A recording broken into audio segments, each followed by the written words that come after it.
Göl, Nарын обласы боюнча ошо мен жоопкер адам элем.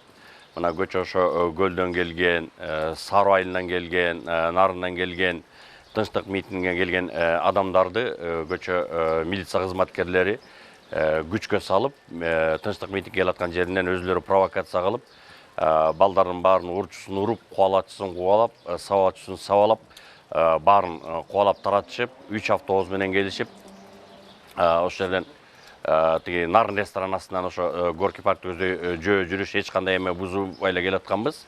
Ошондон күч колдонушуп кармап кетишти. Анын ичинен мени дагы кармап 2 милиционер келип, колумду кайрып, ошо автобуска жүктөп алып, 3 автобус менен келишип, алып барышып, прием распределге алып барышты. Эч кандай бул мыйзам бузулгон эмес, бул баягы бийлик коркконго кош көрүнөт болуп, баягы айласы кетип, ушундай бир провокациялык иштерге барып жатат да.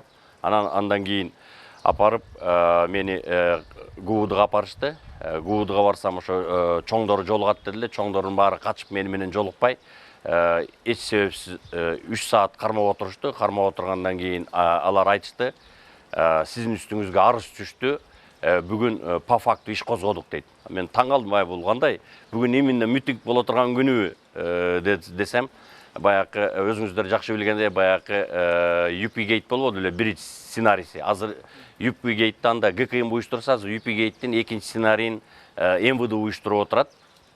Эң күлкүнүчтүүсү, өзүңүздөр жакшы билгендей, ал Юпигейтте мен, Камчыбек Ташиев, Жекшенкулов, жана Садыр Жапаров жана башкалар болуп, биз шпристи көтөрүп барып балыктарга жамбашка сайып атканда кармашмак экен да.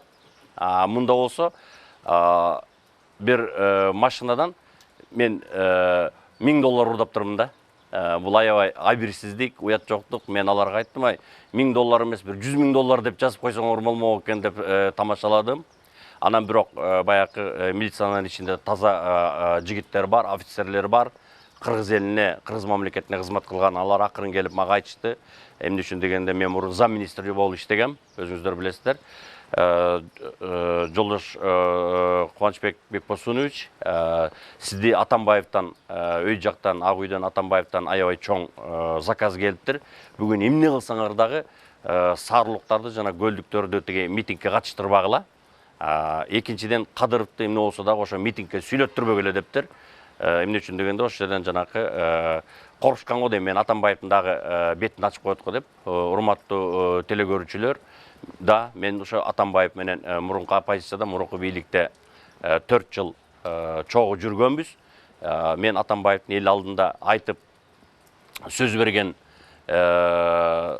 бирок ант берип аткарбай койгонун баарын былтыр өзүңүздөр билгендей ыңгайсыз суроодон Азаттыктан 14 октябрда эч ак эле бетин ачып, отставкага кетсин деп талап кылганмын. Мен дагы эле ошол позициямда турамын.